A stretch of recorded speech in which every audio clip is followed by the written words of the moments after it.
Intinya seperti ini ya teman-teman ya. Intinya saya tidak mau memperkeruh masalah ini, saya tidak mau menambah masalah ini ya. Saya tetap menghargai, menghormati pihak-pihak terkait ya yang sudah membicarakan saya tetap akan menghormati, menghargai, saya tetap respect, berterima kasih atas segala bantuannya dan mohon maaf apabila saya ada kekhilafan, kekeliruan, kesalahan, saya mohon maaf dari lubuk hati yang paling dalam, saya mohon maaf. Saya hanya berharap tolong jangan lagi hal ini dibicarakan di ranah publik supaya kami juga fokus pelayanan offline gitu. Kami memang nggak bereaksi, kami nggak berbicara apa-apa karena kami memang nggak mau memperkeruh masalah ini. Kami nggak mau memperbesar masalah ini, nggak mau kami. Makanya pernah nggak saya klarifikasi hal ini? Saya sekarang malam hari ini aja dengan berat hati ngomong seperti ini. Karena kami nggak mau ribut-ribut dengan teman-teman, nggak mau. Gitu.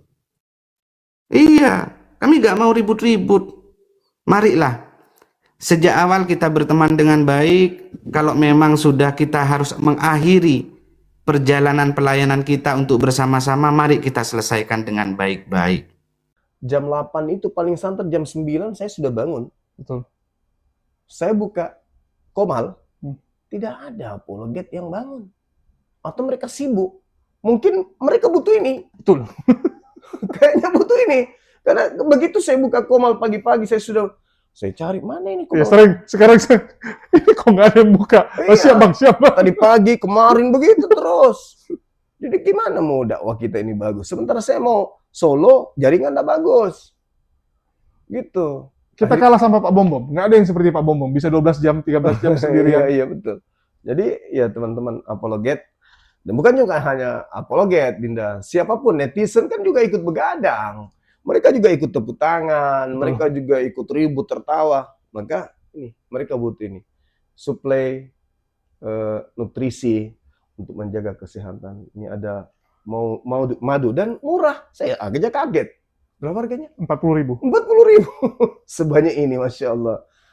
Allahu Akbar. Kenapa murah, teman-teman? Karena beliau langsung connect dengan sumber, dengan penghasil madunya. Bukan melalui banyak-banyak tangga-tangga, tapi langsung di tempatnya. Jadi murah. Jadi teman-teman netizen, silakan pesan madu ini di saudara kita. Di link deskripsi sudah ada juga. Ada di deskripsi ya, sehingga ya kita nonton itu bisa kuat. Percuma juga untuk nanti tidak masuk juga ilmunya kalau gitu. Assalamualaikum warahmatullahi wabarakatuh. Berjumpa lagi dengan Jadi HMC ya, channel yang mengedukasi dan menghibur tentunya. Sesama kelompok penipu wajib hukumnya untuk saling mendukung, terutama para penipu donasi dari masyarakat. Kita tahu koruptor teman-teman tidak mungkin bisa korupsi, tidak mungkin bisa menipu kalau tidak didukung oleh teman-temannya yang penipu juga. Dan itulah yang sedang terjadi di kalangan orang-orang yang mengaku apologet Kristen ini, teman-teman. Kita tahu, lagi viral ya, bagaimana penipuan donasi untuk bencana alam NTT dilakukan oleh kelompok atau yang mengatasnamakan Geraha Murtadin di bawah pimpinan Syair Berdarah.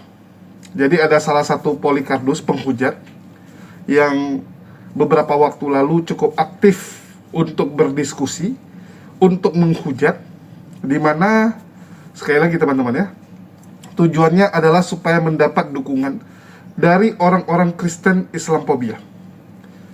Syair Berdarah memanfaatkan bencana alam yang sedang terjadi di NTT, di Kupang dan sekitarnya untuk meraup donasi dan juga menipu teman-teman kita Kristen. Dan kemarin sudah dibongkar sendiri oleh kelompok internalnya di pengurusnya. Ya, jadi mereka ini masih berupa grup WhatsApp teman-teman ya. Masih berupa grup WhatsApp yang mereka kasih nama Geraha Murtadin, meniru Geraha Mualaf Kodondi. Geraha Murtadin sendiri itu menggalang donasi untuk saudara-saudara yang ada di NTT. Mereka membagikan beras yang ternyata harga beras tersebut di markup, ya, dikorup oleh Syair Berdarah dan tim, di mana pengurus-pengurusnya, Mawar, Pak Kusnadi sudah angkat suara, sudah menceritakan. Jadi ada 3 orang ya, yang merupakan orang dalam atau pengurus pusatnya, pengurus dari kelompok ini, yang berbicara dan membongkar penipuan yang dilakukan Syair Berdarah ini. Jadi kita nggak tahu nama aslinya, tapi kita anggap aja ya udah namanya Syair Berdarah gitu kan. Jadi Syair Berdarah ini teman-teman menipu dengan cara menguping harga-harga yang dia beli. Jadi misalnya biaya transportasi cuma 300 dibikinnya 1 juta. Harga beras 60.000 dibikinnya 90.000. Dari situlah dia mendapatkan keuntungan teman-teman.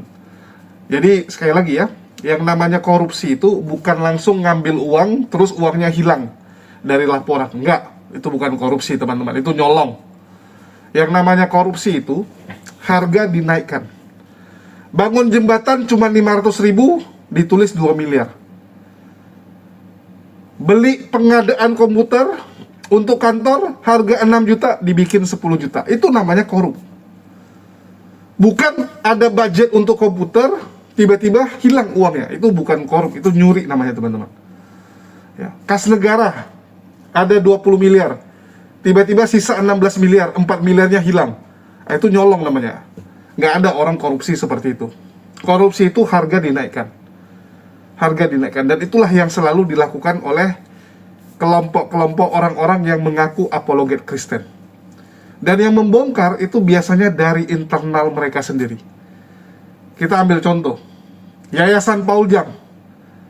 Ya, yang bongkar siapa? Bu Lesoy-Lesoy.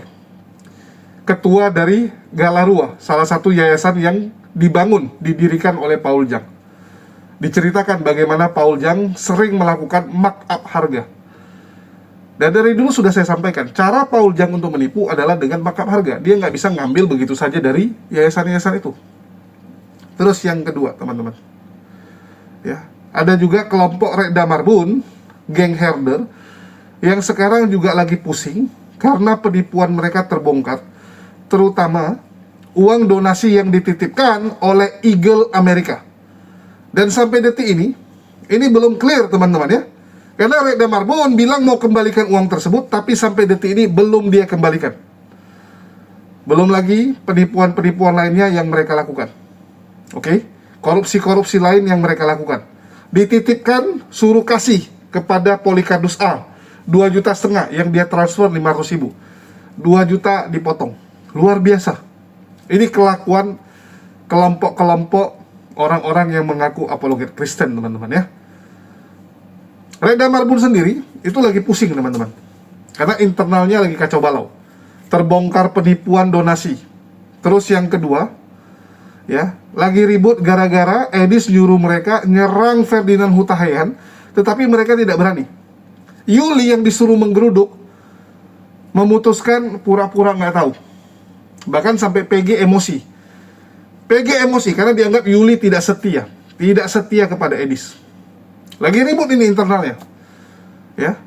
Tiba-tiba dapat kabar baru nih. Syair Berdarah, Geraha Murtadin melakukan korupsi bantuan buat saudara-saudara di NTT. Seharusnya herder yang selama ini cuap-cuap, kami akan dukung ya, pembersihan apologet yang bejat. Kami akan bongkar orang-orang yang menipu kekristenan. Padahal mereka sendiri juga menipu. Begitu lihat kasus Syair Berdarah, mereka nggak nyerang Syair Berdarah, teman-teman. Ini agak aneh. Biasanya begitu mereka tahu ada korupsi yang dilakukan dengan mengatasnamakan Kristen, mereka akan seakan-akan jadi polisinya kan gitu. Itu sesat, itu kurang ajar, menipu gitu kan.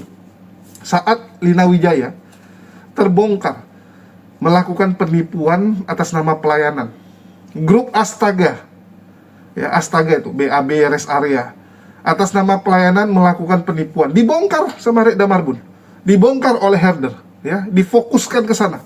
Tapi kok khusus Syair Berdarah ini kok malah didukung? Nah, ini menarik teman-teman. Ini malah menarik ya.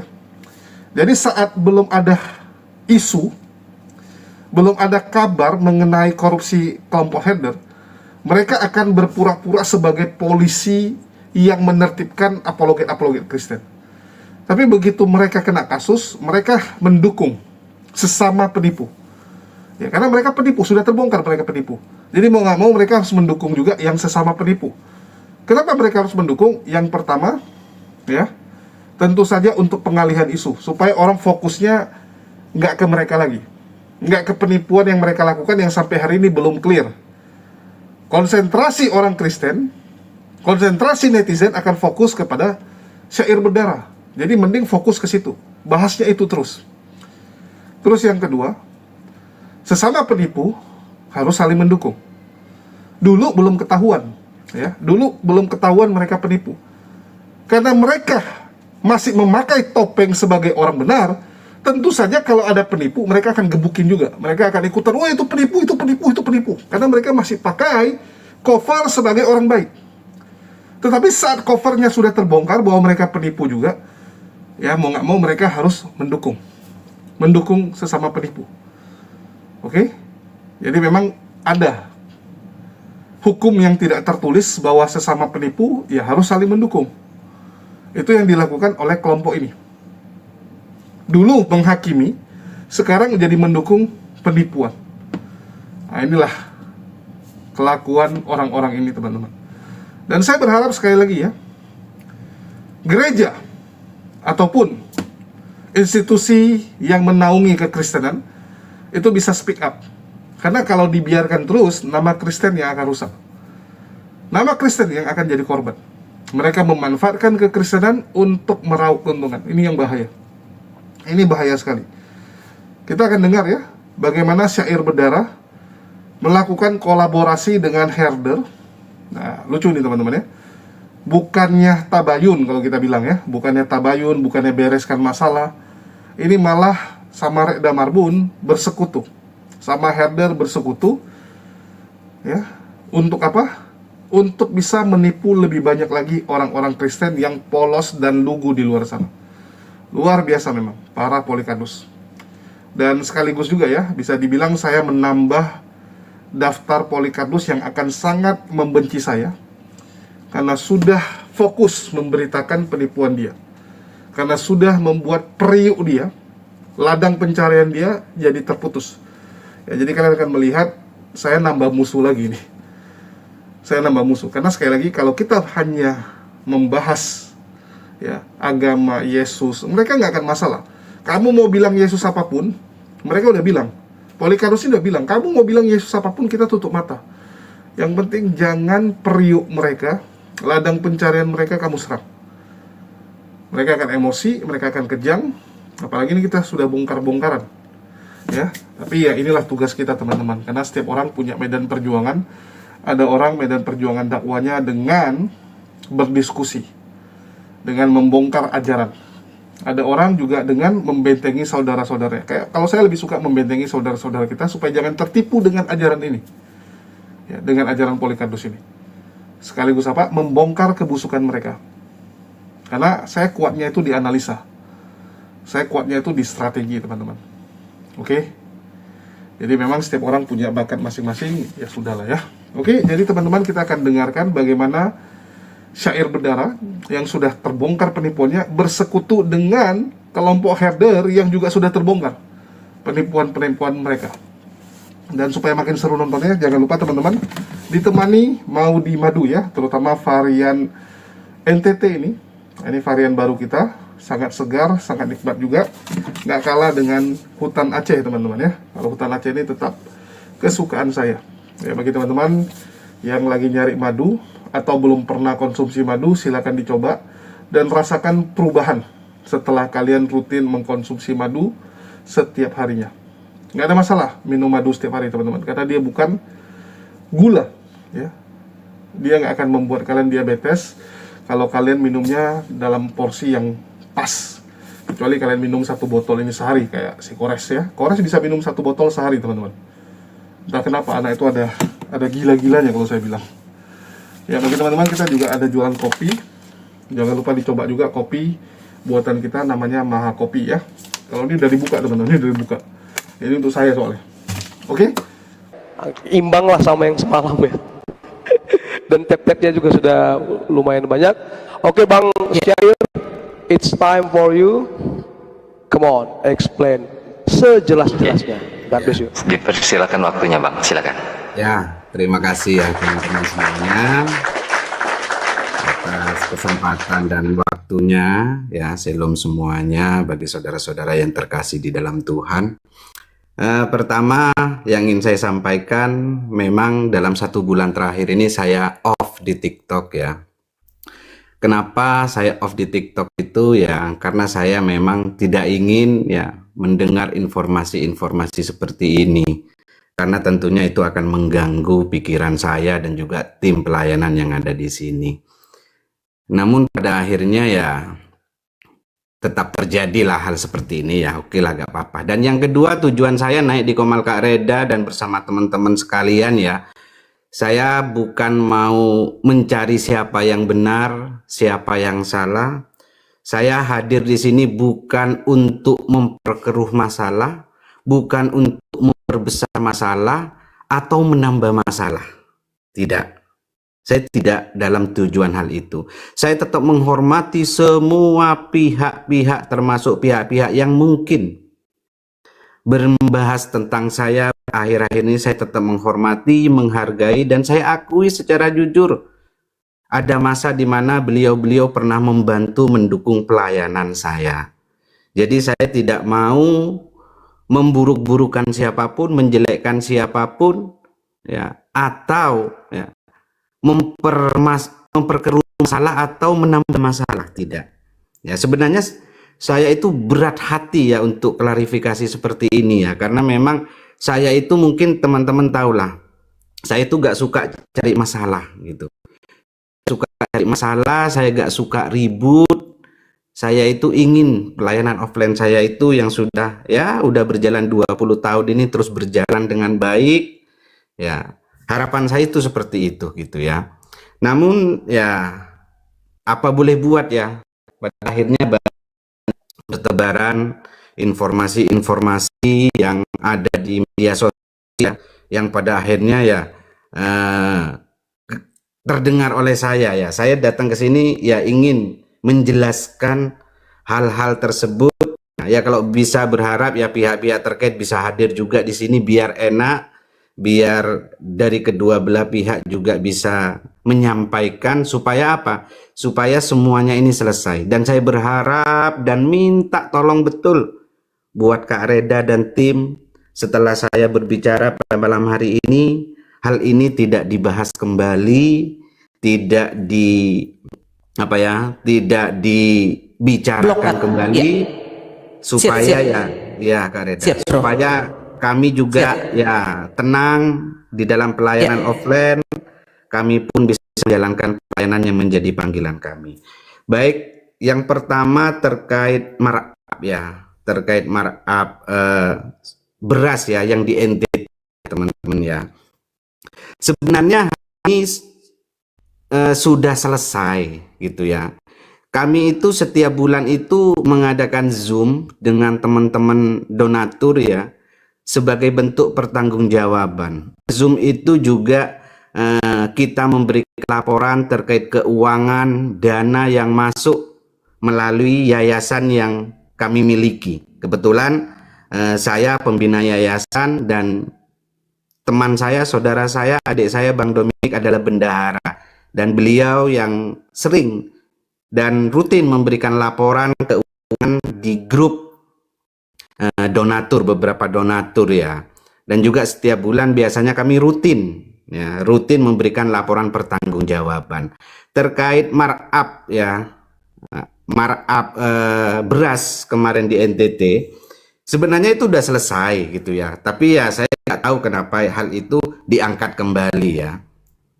Jadi ini adalah laporan pertanggungjawaban pertama terkait. Ini adalah orang-orang yang berdonasi untuk kami membeli beras dan disalurkan kepada saudara-saudara kita umat Kristen di NTT gitu ya. Jadi beras itu total donasi itu 19.050.000. Pengeluaran itu beras 5 kilo ya, 175 karung, ini 15.750. Oke. Populer Kalau guys, kita populer bagi- guys. Guys, kalau kita populer, bagi- itu ada data. Ya, kalau kita Sebentar bagi, Bang. oh, iya. Populer, itu ada data guys. Bantu populer supaya nggak kena PL. Ya, lanjut bro, lanjut. Kalau kita bagi, berarti ini satu karung beras 5 kilo itu harganya 90.000. Ini ada notanya di sini, ya, ada nota-notanya di sini ya. Ini laporan pertanggungjawaban yang kami berikan kepada pihak-pihak terkait ini. Kemudian harga beras 90.000 satu karung ini dipertanyakan. Iya. Kok bisa 90.000? Kemudian kami jelaskan harganya itu sebenarnya 70.000, tapi kenapa kami tulis di laporan 90.000? Kemudian kami memberikan laporan berikutnya karena pihak-pihak terkait meminta kami memberikan laporan ini. Beras 5, ini laporan terakhir yang sudah kami revisi. Beras 5 kilo kita tulis apa adanya 70.000. Selimut, sewa mobil, estimasi makan di luar sama tim 1 juta selama beberapa hari karena memang kami itu ada 7 orang. Pelayanan kami di NTT itu dari pagi sampai malam. Tentunya kami gak sempat masak, jadi kami harus makan di luar. Bensin motor Vita dan Maya, ini tim kita 300.000 selama pelayanan di sana. Pemberian uang kepada anak Alifah Faud 50.000, pemberian uang kepada anak Vera 50.000, pemberian uang kepada nenek Vera 100.000, pemberian uang kepada suami istri yang buta. Ada saudara seiman kita udah lansia, suami istri buta, kita beri sembako, kita beri selimut, dan kita beri uang juga. Dan kami juga membantu membayar 3 kos tim misi kami di sana. Karena memang tim misi kami di sana tidak ada dukungan. Jadi total 18.150.000. Sisa dana kembali ke yayasan 900.000. Namun laporan ini tetap dianggap tidak benar dan kami dianggap penipu ya. Karena laporan ini padahal kita sudah nulis apa adanya, tapi gak apa-apa gitu. Kami menerima hal itu dengan lapang dan kami pun sudah meminta maaf kepada pihak-pihak terkait di Zoom. Kami mohon maaf atas kesalahan kami mohon maaf atas kelalaian kami jika hal ini tidak menyukakan hati teman-teman. Dan dari pihak-pihak donatur juga mengatakan di grup bahwasannya ini cukup kita selesaikan di sini dan jangan sampai dibawa ke ranah publik. Tapi faktanya dibawa ke ranah publik. Tidak apa-apa, ya, tidak apa-apa.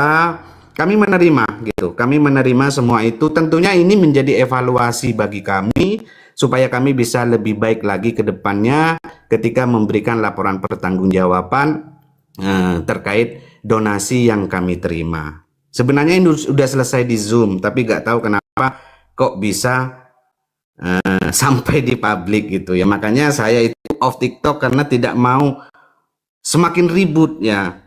Kami gak mau ribut-ribut, kami gak mau, ya kita sama-sama saudara seiman lah gitu ya. Saya gak mau gitu. Tapi ya, makanya tujuan saya ke sini bukan memperkeruh masalah, bukan mau menambah masalah, tapi ya harapannya setelah ini ayolah kita selesai gitu. Gak usah dilarut-larutkan, dan juga ya saya memberikan laporan juga kepada orang-orang yang memang berdonasi untuk beras tersebut dan mereka pun tidak mempermasalahkan apa yang saya sampaikan barusan dan mereka bisa mengerti dan bisa memahami. Saya memberikan laporan gitu. Jadi seperti itu kalau terkait beras ini Kak Reda dan teman-teman gitu. Artinya ya sebenarnya udah selesai waktu kami baru pulang dari NTT, tapi ya ini penjelasan. Ini laporan yang saya tunjukkan barusan itu dilaporkan di grup pengurus yayasan sekaligus grup donatur kok. Gitu. Jadi seperti itu. Dan donatur yang tidak ada di grup pun kami kirimkan laporan tersebut gitu. Iya, Bang SB. Iya. Live-nya kakak ini tadi dari 461 melonjak ke 547 Bang. Jadi kemungkinan besar masih ada 100 orang lagi yang baru masuk ini Bang. Bisa dijelaskan sekali lagi Bang kronologis masalah markup beras, karena ini yang paling di highlight. Ya, baik, baik. Sekali lagi, data abang tadi keren. Data abang tadi keren. Mantap. Gas, Bang. Baik. Ya. Baik, ya. Bulan lalu teman-teman ya saya pergi pelayanan ke NTT karena kami sudah 5 tahun ini memang juga fokus melayani saudara-saudara seiman kita dan juga saudara-saudara yang sudah meninggalkan Kristus untuk kita bawa kembali ke kekristenan gitu ya. Dan kebetulan memang kita galang donasi kemarin untuk memberikan 1 karung beras kepada saudara-saudara seiman kita di sana yang tentunya sangat membutuhkan. Dan itu kan secara live, beras yang diterima pun kami siarkan secara live dan teman-teman bisa melihat mungkin pada waktu saya di sana, saya siarkan terus pelayanan yang kami lakukan bukan untuk pamer, tapi itu bentuk pertanggungjawaban kami supaya teman-teman itu juga tahu bahwasanya donasi yang teman-teman berikan itu betul-betul sampai kepada tujuan dan tepat sasaran. Dan hal itu kemudian kami berikan laporan kepada beberapa donatur yang memang tergabung di dalam satu grup ya. Ini adalah orang-orang yang membantu ya. Ada Joni, Nantulang, Paul, semua ini ada. Ada sekitar 33 orang. Total donasi untuk beras itu kemarin 19.050.000. Itu. Pengeluaran beras 5 kilo, ya, ini beras 5 kilo, kami beli 175 karung, total 15.750.000. Kalau ini dibagi, berarti 1 karung beras itu 90. Ini ada nota-notanya juga, ya. Namun, kemudian laporan ini dipertanyakan dan kami memberikan penjelasan bahwasanya ya, dengan secara jujur kami jelaskan, memang harga beras 1 karung itu bukan 90.000, tetapi 70.000. Kenapa kami tulis 90.000? Kemudian pihak terkait minta kami merevisi laporan tersebut. Kami revisi, ya, ini revisi bahwasannya harga beras itu 70.000 1 karung senilai 5 kilo. Untuk apa? Kenapa kami tulis 90? Untuk apa saja? Kalau kok dinaikkan harganya? Pertama, Populer guys. karena memang pelayanan kami sana itu memang dari pagi sampai malam, tim kami gak sempat masak, tentunya kami makan di luar. Memang ini tidak ada kwitansinya. Estimasi makan di luar bersama tim 1 juta, bensin, motor, Vita dan Maya 300.000, ini gak ada kwitansinya, saya akui gak ada memang. Kepada anak Oliva Faot ini juga gak ada kwitansinya 50.000. Pemberian uang kepada anak Vera 50.000. Pemberian uang kepada nenek Vera 100.000. Pemberian uang kepada suami istri yang buta 200.000. Bantu bayar 3 kostum misi 300.000, total 900.000. Jadi ada dana sisa 900.000 dikembalikan ke yayasan. Ini ada bukti-buktinya. Jadi seperti itu. Namun kemudian ya mungkin ya dianggap tidak benar, tapi ya gak apa-apa ya. Hal itu kalau memang dianggap tidak benar, tidak apa-apa, kami sudah menerima dan tentunya kami sudah minta maaf. Kami sudah minta maaf dengan air mata ya. Kami sudah minta maaf dengan air mata. Kalau memang ini salah kami minta maaf. Kalau ini keliru kami minta maaf. Dan teman-teman terkait juga berharap hal ini tidak sampai dibicarakan di publik, tapi nyatanya teman-teman bisa melihat sendiri. Saya tidak mau memperkeruh masalah ini gitu ya. Tapi itu laporan yang saya itu laporan pertanggungjawaban terkait beras yang memang itu diberikan kepada setiap donatur yang tidak ada di grup, dan juga kami kirimkan laporan tersebut kepada donatur-donatur yang ada di dalam satu grup WA bersama kami dan tim pelayanan. Jadi seperti itu. Tapi ya itu dianggap tidak benar ya, tapi gak masalah. Setiap orang punya sudut pandang yang berbeda-beda. Tapi kami sudah mengakui hal itu secara jujur dan kami terinci kembali secara detail untuk apa saja pengeluaran-pengeluaran tersebut. Jadi seperti itu. Oke, mau dari Bintang atau dari saya? Silakan Bintang Bang dulu. SB, ini satu topik dulu Bang ya. Ini satu topik dulu yang akan kita ulas ya Bang ya. Pertanyaan saya gini Bang. Bang itu tadi kan abang bilang kan ada tim, ya kan Bang ya. Tim abang itu bekerja dari pagi sampai malam. Itu tadi penjelasan abang. Berapa orang tim abang bang ketika itu bang? Tim kami di sana 5 orang. 5 orang. Ya. Dan mereka bergeraknya naik motor atau naik mobil gimana bang? Kadang kita sewa mobil, kadang kita naik motor juga. Artinya 175 karung ini nggak didistribusi satu hari itu saja bang? Itu 1 minggu lebih. Itu dari pagi 1 sampai minggu malam. lebih. Ya. 1 minggu lebih. Iya. Wah. Karena memang teman-teman bisa melihat ya, medan transportasi yang memang kita tempuh itu sangat sulit, gitu ya, sangat sulit. Dan kami siarkan kok secara live. Penyaluran beras itu pun kami siarkan secara live. Teman-teman yang mengikuti live saya pasti tahu lah gitu. Iya, betul. Saya juga sering lihat bang. Abang kasih uang, abang kasih santunan ke orang dan langsung abang waktu itu langsung abang bikin ininya live-nya di TikTok abang. Kami lihat dan juga kalau nggak salah Dominic juga sempat membuat live abang itu gitu, menunjukkan ke si Mawar Berduri, ke si ini sini gitu, sempat seperti itu. Ya. Betul ya bang ya? Ya. Dan juga memang kenapa termasuk pelayanan kami kepada orang-orang non-Kristen, kami siarkan secara live dan itu sangat sering. Meskipun itu sebenarnya tidak perlu karena itu sangat beresiko bagi keamanan kami. Tapi kami siarkan ya bukan untuk pamer pelayanan, tapi itu juga bentuk pertanggungjawaban kami. Kami betul-betul pelayanan offline. Jadi seperti itu. Ya, oke. Sekarang gini bang, ya kan? Ini kan banyak nih tadi yang bilang kan. Tadi kan abang bilang kan beli bensin itu nggak tanya. Kira-kira bang di sana banyak nggak SPBU yang proper atau malah SPBU yang SPBU masyarakat? Coba dijelaskan bang. Kalau SPBU itu ada, tapi di sana itu apa ya, antri gitu ya. Antri itu sampai berjam-jam. Jadi kadang kita sering beli eceran. Jadi seperti itu.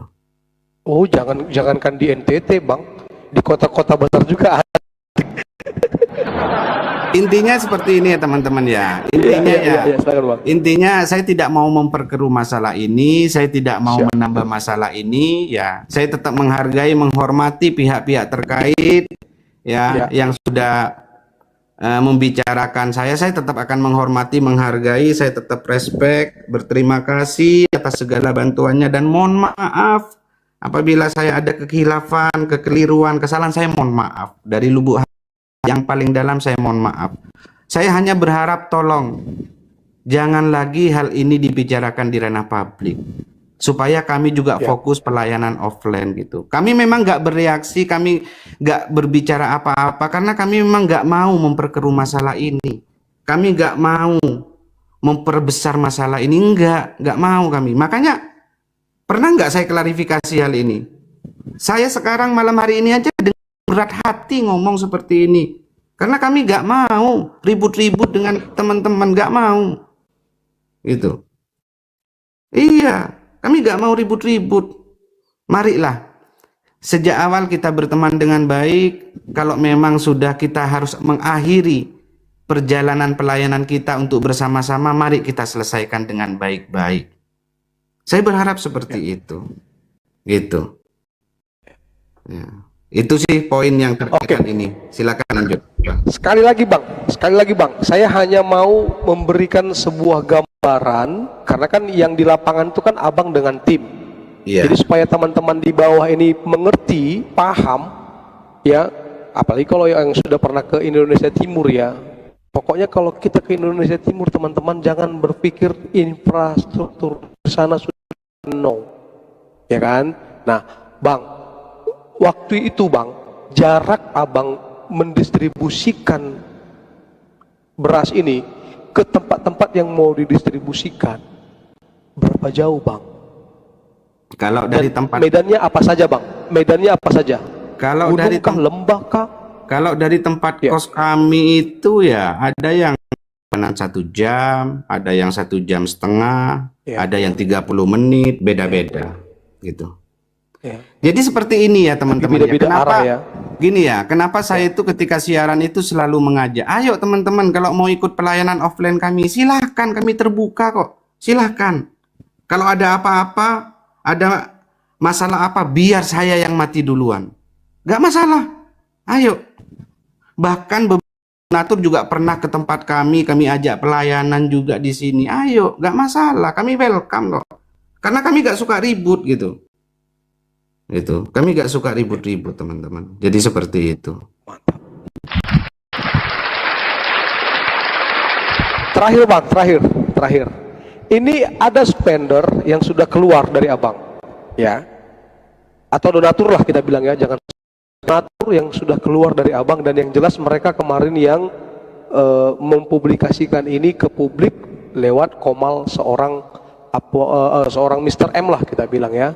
Tapi ada nggak Bang kira-kira donatur yang masih, karena menurut mereka masih ada donatur yang mensupport Abang, yang mungkin sama seperti pemikirannya seperti kami kan, yang masih percaya bahwa Abang itu nggak neko-neko gitu. Berarti ada dua donatur yang geng-geng gitu. Ya, Coba bisa sebenarnya ya hal ini nggak perlu saya sampaikan ya teman-teman. Saya bahkan sudah off in ya. Nomor WA yang memang saya buat komunikasi dengan teman-teman di TikTok udah saya off. Media sosial saya juga di TikTok juga saya off karena saya udah capek gitu ya teman-teman ya. Saya capek gitu. Ah, ini ciri-ciri teman-teman orang yang baru terbongkar penipuannya. Dia akan melakukan pembelaan demi pembelaan dan berpura-pura bahwa dia korban. Ini ciri-ciri Oten sekali teman-teman. Oten itu jago sekali playing victim. Kenapa saya dibongkar? Padahal kan kita sudah sepakat, kita ngomongnya di belakang layar. Padahal kita sudah sepakat membereskan secara internal. Kenapa ini dibongkar ke publik? Ya. Artinya pihak yang membongkar ini yang salah, tidak amanah, tidak sesuai dengan deal-dealan dan perjanjian. Nah, jadi memang syair berdarah ini menggunakan jurus yang memang selalu digunakan oleh Oten-Oten saat pertama sekali penipuan mereka terbongkar. Ah, masa gitu Bang? Kan gitu. Nah, ini banyak yang nanya nih, masa gitu? RK teman-teman, saat pertama sekali terbongkar perselingkuhan dan penipuan dia, apa yang dia lakukan? Saya tidak akan membalas istri saya. Saya bisa kok ya melakukan pembalasan, melakukan ini dan itu, tapi saya nggak mau. Karena dia istri saya nggak akan bongkar aib dia. Saya nggak mau, ya. Saya nggak akan lakukan itu. Saya nggak akan melakukan pembalasan, nggak. Karena Kristen nggak ajarkan gitu. Ah, ngomongnya halus dan manis sekali teman-teman. Ya, syair juga sama kan? Ya, dia nggak akan membalas serangan itu. Seakan-akan kalau dia ini orang yang baik sekali, kok dia tidak mau membalas gitu kan? Luar biasa ya dia gitu kan? Itu jurus playing victim Polikardos teman-teman. Saya tahu betul karena saya sangat mengikuti jurus-jurus mereka ini. Pura-pura sebagai pihak yang terzolimi gitu kan. Kok dibongkar gitu kan. Kita sudah sepakat ya membereskan internal. Lah, sepakat membereskan internal, tapi kan nggak beres-beres masalahnya. Bahkan kita dengar ini nggak jelas dibiarkan begitu saja, sehingga ngamuklah kelompok Mawar, Pak Kusnadi, ya, dan Siratul Mustaqim. Nah, ini namanya pun kurang ajar ya. Oten kok gunakan nama seperti itu. Nah, jadi 3 orang ini yang merupakan pengurus di Geraha Murtadin merasa bahwa syair berdarah ini cuma mengulur-ngulur waktu. Ya, ngulur-ngulur waktu doang gitu, nggak ada konklusinya, sehingga ya ngamuklah mereka. Ngamuklah mereka, ya sudah. Kamu tidak mau selesaikan, maka ini akan dipublis saja. Karena kan kalian suka. Karena kan yang jadi korban penipuan kalian kan orang-orang yang di medsos ini. Supaya nggak ada lagi korban-korban berikutnya, ya disampaikan ke publik. Ini sama kayak Rossi dan RK teman-teman. Rossi setengah tahun berusaha membereskan masalah ini. Mulai dari kasus Putri yang dihamili oleh RK. Oke? Ngomongnya kita bereskan internal, bereskan secara kekeluargaan, tapi nggak diberes-bereskan. Akhirnya kan kesal juga. Kamu cuman mengulur-ngulur waktu dan menggantung ini semua. Menggantung teman-teman. Dan orang paling kesal itu kalau digantung. Kalian bisa rasakan teman-teman ya, kalau kalian itu digantung ya tanpa ada deadline yang jelas, tanpa kepastian yang jelas, itu kesal sekali. Dan inilah yang membuat mereka lihat, oh gitu ya cara kamu. Oke lah, kita bongkar saja. Kenapa dibongkar? Karena korban kamu kan orang-orang di medsos, supaya nggak ada lagi korban-korban baru ya, harus dibongkar. Syair berdarah terus kasih nampak kan, lihat ini. Ini kan cara Oten memang gitu teman-teman. Ingat nggak RK setelah mengatakan tidak akan membalas, terus apa yang dia lakukan? Dia tampilkan, saya ini suami yang baik loh, saya setiap bulan itu ngasih ke istri saya itu banyak sekali loh. Ini laporan transferan saya kepada istri saya dari hasil gift gitu kan. Saya kalau dapat gift saya kasih semua ke istri, saya cuman sisa 1 juta sekian, dikasih lihat itu, wih itu kan sebulan bisa 10-an juta ya, bahkan bisa 20 juta dia kasih ke Rossi. Itu RK teman-teman. Nah begitu juga dengan syair berdarah ini loh laporannya gitu kan. Ini loh laporannya. Halo Mawar, Pak Kusnadi ya, sudah bilang laporannya ada, tapi harganya di markup.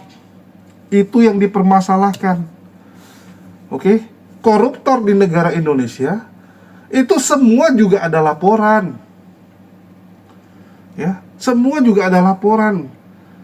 Contoh, yang korupsi jembatan. Loh, memangnya nggak ada laporan pembuatan jembatan? Memangnya jembatannya nggak dibuat? Tapi budgetnya 2 miliar, dibuatnya cuma 500 juta. Ya, aspal jalan di markup, itu yang jadi masalah. Bukan karena nggak ada laporan. Kalau laporan mah gampang, anak-anak juga bisa buat. Tapi sesuai nggak? Ya, bisa dipertanggungjawabkan nggak laporan itu gitu kan? Beli beras harga 60-an ribu dibikin 90 ribu. Terus alasan, oh itu untuk operasional lah. Operasional itu tinggal dikeluarkan aja. Oke? Loh, tapi kan supaya gampang, karena nggak ada bonnya untuk makannya cuma di warung kecil, nggak ada bon.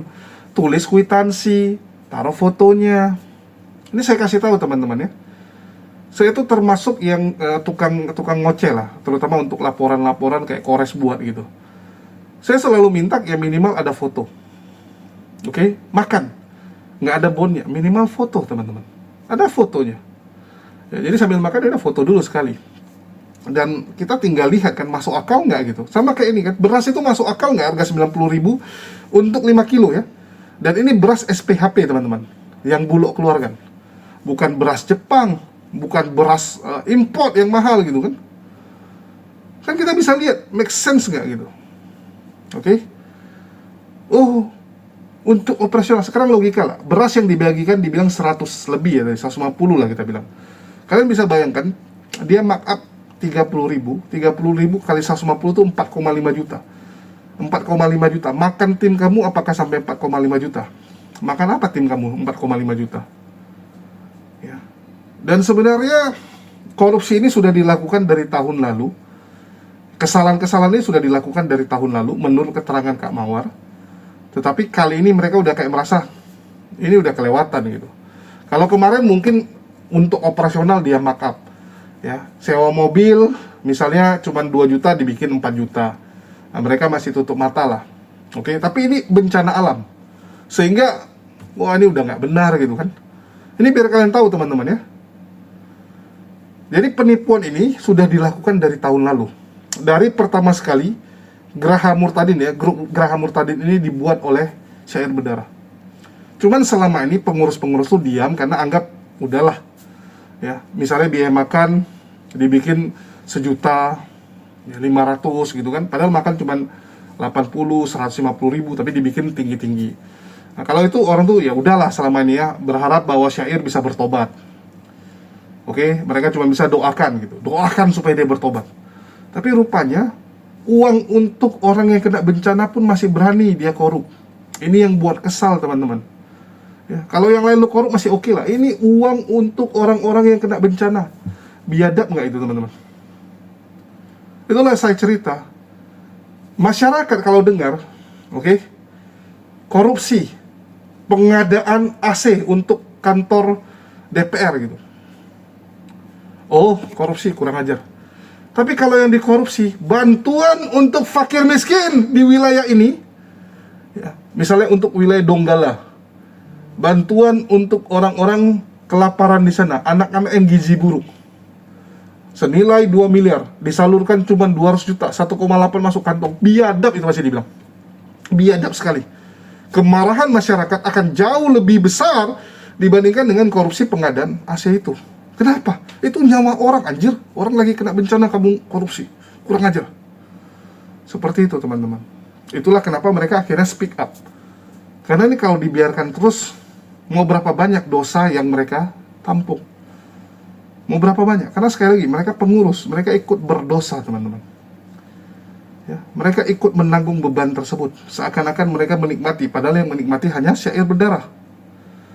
Dan kenapa itu bisa terjadi? Ya karena orang ini pengangguran. Oke, saya udah berkali-kali bilang teman-teman, jangan pernah sok-sok bikin kegiatan sosial kalau kamu sendiri belum bisa hidup. Bullshit itu teman-teman ya. Kalau ada orang bilang kayak gini, saya suka bantu orang, saya tampung orang ya di rumah saya gitu kan, karena saya kasihan dengan mereka. Tapi dia sendiri juga lagi nggak ada pekerjaan. Maka dia akan ikut makan dari hasil donasi orang ke orang-orang susah itu udah pasti. Syair berdarah itu nanti kita akan bahas di konten lain, ya, di konten berikutnya, dimana ya dia itu makan dari uang ini juga gitu. Dia nggak pisahkan teman-teman. Ini saya kasih tahu, kalian boleh tanya ke Bang Aang, Goldian, Bang Handi ya, orang-orang yang ikut saya dalam Jumat Berkah. Saya nggak pernah pakai uang dari Jumat Berkah untuk bensin ataupun operasional kami saat melakukan kegiatan Jumat Berkah. No. Walaupun menurut teman-teman ada hak, ya boleh. Misalnya uang minyak perjalanan ke tempat panti asuhan, kemana-mana itu kamu masukin sebagai pengeluaran buat dana operasionalnya, itu boleh. Ya buat dana operasional. Saya nggak mau teman-teman, karena saya anggap ya udah itu bagian saya. Ya, itu pahala saya, itu amalan saya gitu. Oke, kita pisahkan. Kenapa saya pisahkan? Ya alhamdulillah, karena saya masih sanggup. Saya lebih memilih kalau saya nggak sanggup, saya nggak jalanin teman-teman. Ya, bukan nggak sanggup untuk menyalurkan, ya, bukan nggak sanggup untuk menggalang, bukan. Alhamdulillah Allah titipkan channel ini. Kalau kita bilang kegiatan Jumat Berkah, banyak yang support, oke? Ya, saya tinggal bilang nih kayak sekarang, kita lagi buat lagi Jumat Berkah. Kita lagi adakan lagi Jumat Berkah ya, karena menurut saya sambil menunggu kelahiran anak, ya lebih bagus kita perbanyak amal gitu kan. Dan saya juga nggak bisa keluar kota untuk kegiatan APII, jadi karena saya cuman di sini, mending saya buat Jumat Berkah gitu. Toh secara waktu saya punya ya, terus kita juga punya channel ini untuk menyampaikan kepada publik gitu. Oke, kemarin saya sempat berhenti kan Jumat Berkah. Kenapa saya berhenti? Ya karena saya sendiri juga pas-pasan gitu. Saya nggak mau saya buat Jumat Berkah, tapi saya sendiri untuk pergi ke sana nanti kepake uang situ. Nggak mau saya. Itu saya lebih milih nggak usah lakuin. Saya akan lakuin kalau saya ya memastikan saya bisa ke sana, dan kalaupun Jumat Berkah sedikit, saya bisa nambah pakai uang saya. Saya yang tambahin. Ya, ini biar kalian tahu. Jadi dari mana supaya kita bisa punya income itu? Ya cari. Banyak cara kok untuk kamu supaya punya penghasilan teman-teman. Bukan dengan cara menipu donasi seperti yang dilakukan Polikardus ini. Pagi siang malam live untuk menipu orang. Cari tambahan. Bang Juma, oke, dia punya perumahan yang dia bangun ya, dia kontraktor, dia developer, dia punya rumah Hobbit ya. Jadi Bang Zuma itu nggak kerja pun uang sudah datang. Kerjaan dia cuma mantau-mantau saja. Udah cukup untuk Bang Zuma, berlebih malah. Sehingga kalau dia debat masih oke gitu ya. Saya teman-teman gunakan ini untuk iklan madu saya. Alhamdulillah, dari jualan madu, jualan kopi ya, jualan kopi, ini tambahan income. Dan ditopang juga oleh usaha keluarga ya. Memang beruntungnya ya almarhum bokap menyediakan gitu kan, usaha keluarga yang membantu saya setiap bulannya gitu. Ya, walaupun ngasihnya tuh 5-6 bulan sekali, tapi sekali ngasih gede, jadi bisa untuk pakai beberapa bulan. Oke. Ditambah ya udah, kita kalau mau tambahan uang ya kerjain yang lain gitu. Apapun yang halal kita lakuin. Yang penting yang halal, jangan kayak Polikardus. Malah jadi menipu, kan kurang ajar gitu. Ya, jadi kerjalah yang benar gitu. Kalaupun mau mandi lumpur ya mending mandi lumpur gitu. Halal gitu. Mandi lumpur tuh lebih halal teman-teman daripada menipu donasi gini. Ya tapi nama OTN mau gimana gitu. Ya. Namanya juga Polikardus. Mereka sudah merasa dosa mereka sudah ditebus, sehingga mereka bebas lakuin hal-hal seperti ini. Dan yang lebih konyol, sesama penipu saling mendukung. Kalian sudah dengar sendiri ya. Sesama penipu saling mendukung. Oke, mungkin itu aja dari saya di kesempatan kali ini. Makasih buat teman-teman semua yang udah nyimak, udah mendukung channel ini terus. Dan sekali lagi jangan lupa dibeli ya. Link pembelian untuk madu, kopi, dan gula aren kita sudah ada di deskripsi, atau bisa melalui nomor WhatsApp yang tertera. Sekali lagi tidak bisa COD, dan kita juga melayani pembelian untuk ke Malaysia, Singapura, Korea, Hong Kong, ya, Taiwan. Udah banyak yang beli dari luar negeri juga. Tapi memang ongkirnya lebih mahal. Ya, sekian dari saya. Makasih buat semuanya. Di akhir kata saya ucapkan wassalamualaikum warahmatullahi wabarakatuh. Sampai jumpa di lain kesempatan.